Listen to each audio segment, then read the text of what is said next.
Hello मेरे प्यारे दोस्तों, कैसे हैं आप सब लोग। उम्मीद करता हूँ सब ठीक ही होंगे। दोस्तों मेरा नाम है शुभम और आप देख रहे हो मेरा चैनल DBA गोल्डन एकेडमी। दोस्तों इस यूट्यूब चैनल पर हम दोस्तों रीजनिंग के तहत पूछे जाने वाले प्रश्न, मैथ के तहत दोस्तों जो प्रश्न पूछे जाते हैं उन प्रश्नों में बताते हैं। दोस्तों इस वीडियो में आप जो देखने वाले हो दोस्तों, रीजनिंग के जो 5 टॉप दोस्तों ऐसे इंपॉर्टेंट प्रश्न हैं जो मैं आपको इस वीडियो में सिखाने वाला हूँ, जो बताने वाला हूँ दोस्तों, जो कि आपको बहुत ही, अगर आप किसी गवर्नमेंट जॉब की तैयारी कर रहे हो दोस्तों, तो उसके लिए जो रीजनिंग का जो मेरा पार्ट 45 में बना रहा हूँ, जो कि बहुत टॉप 5 इंपॉर्टेंट क्वेश्चन मैं आप लोगों के लिए लेके आया हूँ। ठीक है, जैसे कि आप किसी भी जॉब की अगर तैयारी कर रहे हो, जैसे SSC हो गया, MTS हो गया, CHSL हो गया, CGL हो गया, CP हो गया, bank, railway, army, CRPF, police, GD, all competition exam मतलब ETC, और भी ऐसी की भी कई जॉबों की अगर आप तैयारी कर रहे हो तो रीजनिंग के तहत दोस्तों ऐसे प्रश्न पूछे जाते हैं। चलिए दोस्तों स्टार्ट करते हैं आज की वीडियो। से पहले कहना चाहूँगा दोस्तों, अगर वीडियो को आप देख के चले जाते हो, बाद में ना लाइक करते हो ना सब्सक्राइब करते हो चैनल को, सबसे पहले वीडियो लाइक कर दीजिए ताकि बाद में कहने की नौबत ना आए। और देखिए स्टार्ट करते हैं आज के पहला क्वेश्चन से। देखिए पहला क्वेश्चन इस प्रकार आप लोग के सामने दिया हुआ है, जैसे कि नीचे दिए गए विकल्पों में से प्रश्नवाचक चिन्ह के स्थान पर कौन सी संख्या आने वाली है, उसको चुनना है हमें। ठीक है, जो ये आपका प्रश्नवाचक चिन्ह है इसके स्थान पर इन संख्याओं में से कौन सी संख्या आएगी ये आपको बताना है। तो बहुत ही आसानी पूर्वक ये क्वेश्चन, ऐसे क्वेश्चन पूछे जाते हैं। और यहाँ क्वेश्चंस इन क्वेश्चंस में थोड़ा सा सेंस लगाना होता है कि इन दोनों संख्याओं में, इन चारों में आपस में कुछ संबंध होता है, जो कि बीच वाले टॉपिक क्वेश्चन आ रहा होता है। ठीक है, तो यहाँ देखिए क्या हो रहा है इस क्वेश्चन में, जो 6 और ये आपका 8 और 6 इन दोनों को जोड़ा जा रहा है। ठीक है, और जोड़ा जाएगा तो 8 और 6 कितना हो जाएगा आपका, 8 और 6 हो गया 14। ठीक है, 14 में से अभी ये 7 और 5 आपका कितना हो गया, ये आपका 12 हो गया। तो 7 और 5 को 12 में से घटाया जाए तो आपको दो बीच की संख्या आ जा रही है। ठीक है, तो इसी प्रकार जब दूसरी तरफ आप देखोगे तो यहाँ पर देखिए 8 और यहाँ पर दोनों 8 और 9 जो आपका दिया हुआ है, इन दोनों को आप जोड़ोगे तो कितना आ जाएगा दोस्तों, इन दोनों को जोड़ूँ तो कितना आ जाएगा मेरा, 8 और 9 मेरा हो जाता है 17। ठीक है, 17 में से माइनस करना है क्या, इन दोनों को जोड़कर, तीन को और इसको जोड़कर 9, तो इन दोनों को माइनस करोगे तो कितना आ जाएगा आपका, 8 आ जाएगा, जो कि आपको सेंटर पॉइंट में दिया हुआ है। तो अब इसी प्रकार यहाँ पर अब इन दोनों को जोड़ा जाएगा और बाकी 2 से घटाया जाएगा। ठीक है, तो देखिए 4 को आप 9 में जोड़ोगे तो कितना आ जाएगा मेरा, 13 आ जाएगा। ठीक है, अब कितना माइनस करना है, 2 को और 1 को जोड़कर मतलब 3।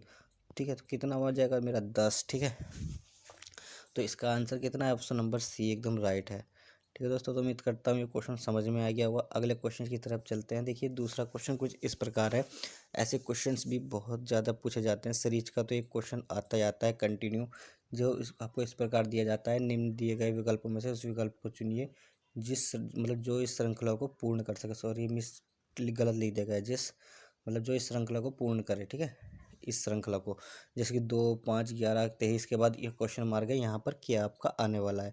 तो चलिए देख लेते हैं कि क्या हमारा यहाँ पर आने वाला है। देखिए 2 के बाद जो 5 आया है ये कब आएगा, और 5 के बाद 11 कब आएगा दोस्तों, और बहुत तेज़ी से बढ़ रहा है। मतलब एक बात हमें यहाँ से क्लियर हो गई इस क्वेश्चन में कि हमारा कुछ ना कुछ डबल हो रहा है। डबल वाला क्वेश्चन दोस्तों बहुत देखने को आपको कभी कभी मिल जाते हैं। तो डबल के बाद इसमें एक जुड़ भी रहा है, क्यों, अब देखोगे 2 के बाद 5 हो गया, मतलब दो दो दूनी 4, 2 दूनी 4 और +1 कर दिया गया, तब एक 5 आया। फिर यहाँ से 5 से 11 करने के लिए मतलब दुगुना 2 किया, 5 दूनी 10 आपका हो गया, 10 में आपका फिर एक जोड़ दिया। ठीक है, फिर एक जोड़ा तो मेरा 11 हो गया। अब 11 के बाद फिर 11 के बाद 23 कब आएगा, कब आया, मतलब 2 गुना करा, 11 को 2 गुना करा तो मेरा 11 दूनी 22 हो गया, और 22 में एक जोड़ा तो 23 हो गया। तो 23 को भी आप 2 गुना करो, उसमें एक जोड़ दो, तो 23 का दुगुना कितना हो गया दोस्तों, ये हो गया आपका 46, और इसमें आप एक जोड़ दोगे तो कितना हो जाएगा आपका 47, जो कि ऑप्शन नंबर डी में है। ठीक है, तो इसका ऑप्शन नंबर डी एकदम राइट हो जाएगा। ऐसे क्वेश्चन देखने को मिले तो आपको इसी प्रकार करने हैं। देखिए ये क्वेश्चन भी बहुत ही इंपॉर्टेंट है, इसलिए मैंने पहले कह चुका ऐसे क्वेश्चन पूछे जाते हैं। यहाँ देखिए क्वेश्चन में क्या कर रहा है, मतलब आकृति में कितने त्रिभुज हैं। यहाँ आपको इस आकृति में त्रिभुज बताना है कि इस आकृति में आपके त्रिभुज कितने हैं।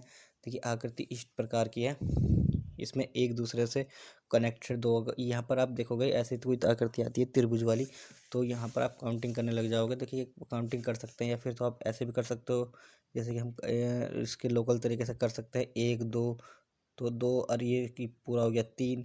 ठीक है, और इसी प्रकार 1 2, इधर भी पूरा हो गया 3, और 1 2 इस पर हो गया 3, तो 3 एकम 3, 3 दूनी 6, 3 के 9 त्रिभुज, तो यही हो गए। देखिए 9 त्रिभुज आपका ये हो गए। और यहाँ देखिए अब एक एक त्रिभुज करके यहाँ पर भी बढ़ते जा रहा है। ये वाला त्रिभुज जो आपका है, यहाँ देखिए ये आपका हो गया एक ये, और एक ये, और एक ये। यहाँ पर ऐसे करने से अच्छा होगा, हम सीधे सीधे ये 3 इसको 2 हिस्से में बांट देते हैं, यहाँ से अलग और यहाँ से अलग। मतलब कि आपका ये 20 सेंटर पॉइंट आप देखो तो ये इसको अलग कर देते हैं, इस पॉइंट को अलग कर दे। तो अब हम देखेंगे 1 और 2 और 3, ठीक है। जब आपको पता ही है कि इस टाइप का कोई त्रिभुज होता है जो कि आपका ये है, यहाँ पर इस टाइप का, तो यहाँ पर सीधे हम नंबर क्वांटिंग करते हैं 1 2 3 और तीनों को जोड़ देते हैं, ठीक है। तो इसमें देखिए इस प्रकार 1 2 3 है, तीनों को जोड़ोगे तो आप कितना हो जाएगा। अभी मैं इसको इस टाइप उस तिरछे टाइप से देख रहा हूँ, तो 3 को जोड़ोगे तो 3 और 3 6 आपका इस तरफ हो जाएगा, ठीक है। 6 ही आपका इस तरफ हो जाएगा, तो मतलब 6 दूनी 12। तो ये टोटल आपके हो गए 12 त्रिभुज इसमें ऐसे करके। और अब यहाँ देखोगे अलग अलग पॉइंट से मैंने अब इनको जोड़ेंगे, तो एक यहाँ पर बनेगा आपका, और एक यहाँ पर बनेगा, और एक आपका ये बनेगा, मतलब प्लस 3 आपके और बन गए। तो इसमें आपके टोटल त्रिभुज आपके 15 हो जाएंगे, ठीक है। तो उम्मीद करता हूँ क्वेश्चन समझ में आ गया होगा। इसका आंसर दोस्तों 15 हो जाएगा। चलिए अगला क्वेश्चन देख लीजिए। क्वेश्चन यह सभी बहुत देखने को मिलता है। नीचे दिए गए विकल्पों में से विषम संख्या को चुनिए, ठीक है। विषम संख्या को आपको चुनना होता है, ऐसा क्वेश्चन भी बहुत अधिक देखने को मिलता है कि विकल्पों में से विषम संख्या आपको चुननी है, ठीक है। तो इसमें विषम संख्या क्या है दोस्तों, यहाँ पर आप देखोगे तो ये सारे के सारे कुछ कुछ मेरे जो नंबर दिए हुए हैं ये स्क्वायर है, ये भी स्क्वायर है, ये भी स्क्वायर है किसी संख्या का। आपको अगर 125 तक स्क्वायर याद है, पहले बता चुका, 125 तक के स्क्वायर याद कर लीजिए। तो ये स्क्वायर है, पर ये सी जो ऑप्शन है ये किसी भी संख्या का स्क्वायर नहीं होता, ठीक है। किसी भी संख्या का स्क्वायर नहीं होता, मतलब ये किसी भी संख्या, दो संख्या को आपस में गुणा कर कर ये एक संख्या को आपस में गुणा करके ये कभी नहीं आ सकता है, उसी को स्क्वायर बोलते हैं, ठीक है दोस्तों। तो अब देख मतलब वर्ग है किसी ना किसी संख्या के ये तीनों, और ये है किसी भी संख्या का वर्ग हमारा नहीं है। कौन सा, ये ऑप्शन सी। चलिए दोस्तों अगला क्वेश्चन देख लेते हैं। ये क्वेश्चन भी बहुत देखने को मिलता है, सेम पैटर्न का क्वेश्चन है। कभी कभी बस केवल आपको सामने या फिर सॉल्व करने के लिए देखा, या फिर इस तरीके से चेन वगैरह पूछ लेता है। तो यहाँ देखिए इस क्वेश्चन को करने की एक शॉर्ट ट्रिक मैं आपको बताता हूँ। यहाँ पर डिवाइड आपको यहाँ भी दिया गया है। आपको सबसे पहले अगर इस क्वेश्चन में देखोगे मेरा डिवाइड सही जगह पर है, यहाँ पर डिवाइड सही जगह पर कैसे पता लगेगा, क्योंकि यहाँ पर ऑप्शन में कोई पॉइंट तो है नहीं है। 12 पर पूरा है तो 2 से अगर इसको डिवाइड जाएगा तो पॉइंट में आंसर आ जाएगा, पॉइंट के में आंसर आपका गलत है, ठीक है। तो यहाँ पर आपका डिवाइड गलत जगह पे लगा हुआ है, पहली बात तो इसी तरीके से पता चल जाता है। अब देखो ये जहाँ पूरा पूरा कट रहा हो, यहाँ पर भी नहीं कट सकता पूरा पूरा, पर यहाँ पर अगर मैं इसको डिवाइड को रखता हूँ तो इसको 4 से डिवाइड दूँ तो पूरा पूरा कट जाएगा, ठीक है। 4 एकम 4, 4 दूनी 4 4 16, 4 5 20, 4 तो मतलब आपका पूरा पूरा कट जाएगा, ठीक है। 4 के पार्ट में आप इसको काटोगे इसको, तो ये आराम से कट जाएगा। और आपका इसका आंसर सीधे सीधे आप किसका क्या समझोगे कि गुणा के चिन्ह को और डिवाइड के चिन्ह को आपस में बदल कर आपका आंसर आने वाला है। तो आप इस 12 अक्षर का सॉल्व करके भी देखोगे तो भी वही आएगा, क्योंकि जो आपका ये है 12 कम 12, 12 24, 12 36, 12 चौको 48। जैसे कि आप ये है इस गुणा करोगे 12 इस प्रकार आएगा। यहाँ पर गुणा करके मतलब इसको आप काटोगे 4 से 28 को। तो देखिए सॉल्व करके देख लेते हैं, अगर आपको ऐसा लगता है कि मैं गलत बता रहा हूँ या कुछ। तो देखिए सॉल्व आप कैसे करोगे इसको, यहाँ पर अब डिवाइड रख दोगे, डिवाइड रखने के बाद और गुणा आपका यहाँ चला जाएगा यहाँ पर, ठीक है। तो देखिए गुणा आपका यहाँ चला जाएगा, मतलब 6 दूनी 12 आपका ये हो गया, ठीक है। 12 माइनस 12, यहाँ पर माइनस का चिन्ह है। और यहाँ पर देखिए डिवाइड का हो गया, तो डिवाइड आप करोगे इसको, तो डिवाइड करोगे तो कितना, 4 एकम 4, 4 दूनी 8, 4 तिया 12, 4 चौको 16, 4 पंजे 20, 4 छक्के 24, 4 सत्ते 28, मतलब 7 आपका आ गया। और 7 में आप 17 जोड़ोगे, 7 और 17 कितना हो गया, 17 में 7 जोड़ो, 17 18 19 20 21 22 23 24, तो 24 हो गया, मतलब माइनस का चिन्ह यहाँ है। और 24 में से जब आपका ये 12 घटेगा तो आपका 12 यहाँ पर शेष आ जाएगा, ठीक है। तो इसका मतलब जो इसका आंसर है वो कितना हो गया, क्या हो गया दोस्तों, सीधे सीधे गुणा और डिवाइड की चिन्ह आपकी चेंज हो रही है, ऑप्शन नंबर सी। सिर्फ आपको ये भी देखना है पहले कि आपका क्या डिवाइड का चिन्ह सही जगह पर रखा हुआ है, उसी से दोस्तों आंसर हमारा निकल जाता है। चलिए दोस्तों आज की वीडियो में इतना, मिलते हैं अगली वीडियो में। वीडियो देखने में बहुत बहुत धन्यवाद।